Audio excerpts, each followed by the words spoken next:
Good morning. I'm Harley Schlanger from the LaRouche Organization with your daily update for today, December 7th, 2021.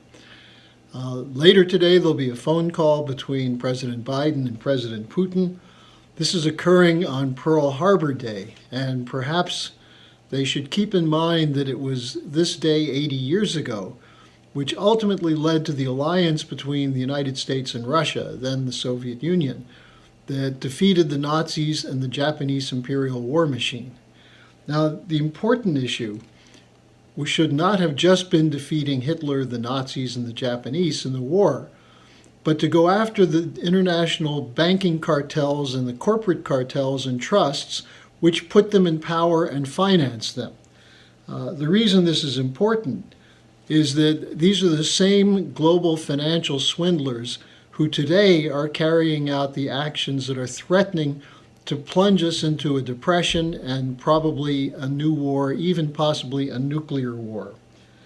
One of the myths about Hitler is that he was opposed to the bankers. In fact, it was international bankers, including from New York and London, as well as German bankers, who put him in power precisely to carry out the objectives of the British geopolitical doctrine of dividing East and West and preventing Germany from an alliance with Eurasia. Today, peace will depend on the transatlantic region coming to recognize the importance of cooperation with the Eurasian nations as opposed to being plunged into confrontation with them and provoking them toward war, which is today's London and Wall Street policy. So let's take a look at this banker's agenda today and who's opposed to it. You can start with the Great Reset and the Green New Deal. You have an alliance of private financial interests and central bankers pushing the Great Reset, which is to create a global central bankers dictatorship that acts on behalf of private financial interests. This is being run by people like Prince Charles, Mark Carney, former governor of the Bank of England, Sir Michael Bloomberg. These are networks which are trying to use the private sector, huge volumes of funds from the private sector, as Prince Charles said, to carry out a military-style transition to a new economy, which is a so-called green, sustainable economy, which cannot provide for the continuation of existence for more than maybe 1 or 2 billion people on the planet. So the policy that they're trying to carry out is a consolidation of these financial interests backed by the military power of the United States, the United Kingdom, and NATO for the purpose of imposing a Green New Deal, a development model which means no economic development, no sovereignty for most nations of the world, and rule by this global cartel operation. Now, opposing this, who's opposed to this? Russia, China, Indonesia, many developing sector countries, including Nigeria and Ghana.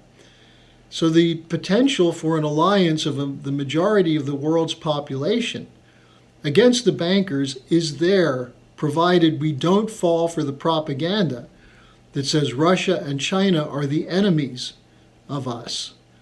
They're the enemies of the global bankers. That's why the media continues to push lies about them, about the Russian war buildup, about the Chinese military ambition to conquer all of Asia and Africa.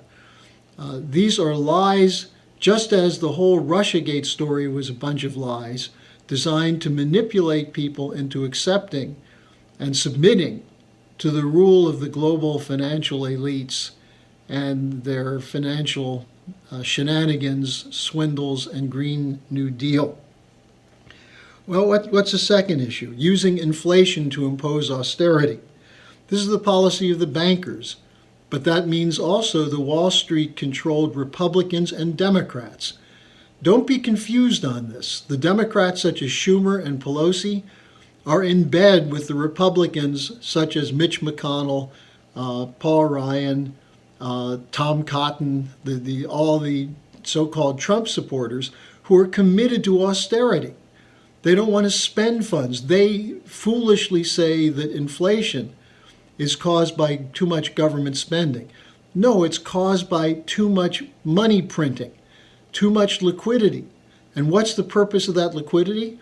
It's not to bail out the population. People are still losing homes. They're losing their apartments. They're losing their medical care.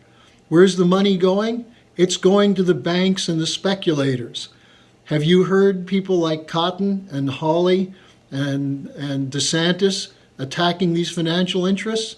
No, because they're financed by them.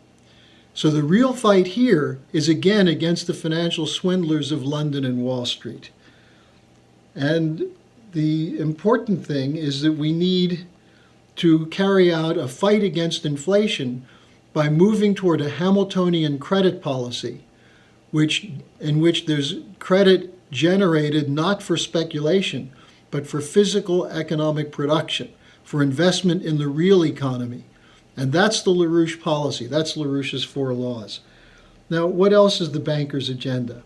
Freeze the funds for Afghanistan. No help with them as they face mass starvation and people freezing to death this winter. Why is that their policy? Well, the people who supported the endless wars have no intention of helping the people of Afghanistan. The purpose of the wars was to help the military-industrial complex, not Afghanistan. And so they're willing to let these people die in large numbers as collateral damage while they're moving their military operations to other parts of the world, including the South China Sea and the Black Sea. Who's in favor of developing Afghanistan, providing the aid and building it? Russia, China, Pakistan, the neighbors of Afghanistan. So once again, we see that the United States is being brought into the side of the financiers who are committed to these endless wars. Now, the last case I'll bring up is the war against the drive for war against Russia over Ukraine. The people who are supporting the line that Russia is preparing an invasion, the intelligence community, the political establishment in both parties, these are the people who supported the regime change that brought the current government into power in Ukraine by overthrowing an elected government. These advocates of regime change included George Soros, but they included the neoconservatives. The idea of using Ukraine as a way of combating Russia is what's behind Biden's policy now, and his attempt to say that the Russians must be stopped, and if necessary, we should pull the plug on the Russian economy. How does that benefit mankind? How does that benefit the United States?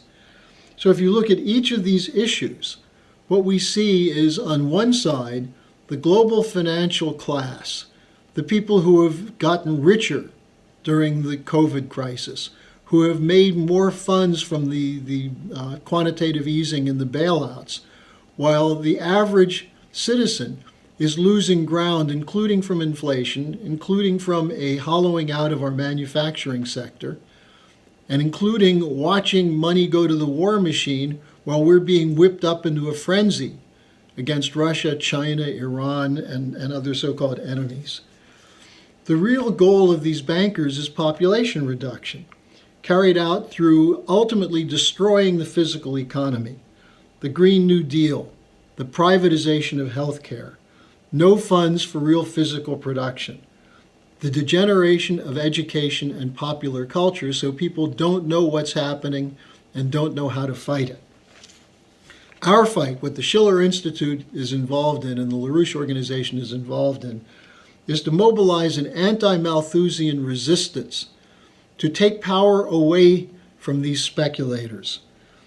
This begins with this building a modern healthcare system in every country.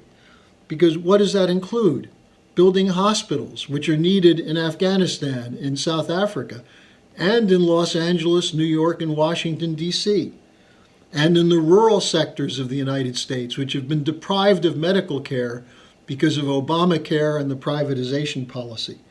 It also includes training medical personnel, including a youth corps of people who can learn skills that could become doctors, nurses, and researchers in the future. It includes electrical production. It includes clean water. It includes adequate nutrition.